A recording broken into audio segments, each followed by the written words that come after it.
2023 ரீசெண்டாக நடந்த எக்ஸாமில் பார்த்தோம் அப்படின்னா ஜிஎஸ்சில் யூனிட் 8 வந்து பார்த்தோம் அப்படின்னா 10 பாட்ட நூல்களோட அடி வரையறை கேட்டிருக்காங்க. அதாவது எத்தனை அடிகளை கொண்டது 10 பாட்ட நூல் அப்படின்னு சொல்லிட்டு கேட்டிருக்காங்க. அதாவது குறிஞ்சிப்பாட்டு எத்தனை அடிகள் அப்படின்னு சொல்லி பார்த்தோம் அப்படின்னா 261 அடிகளை கொண்டது குறிஞ்சிப்பாட்டு.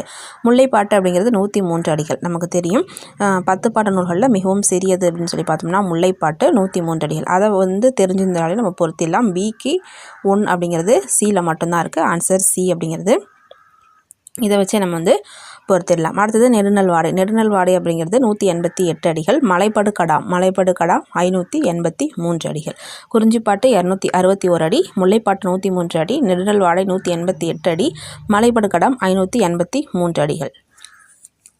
10 பாட்ட நூல்கள் 8 தொகை. இது படிக்கும் பொழுது 8 தொகையை பொறுத்த வரைக்கும் அடி வரையறையும் 10 பாட்டில் எத்தனை அடிகளை உடையது அப்படிங்கிறத நம்ம படித்து வைக்கணும் ஃப்ரெண்ட்ஸ். தேங்க்யூ.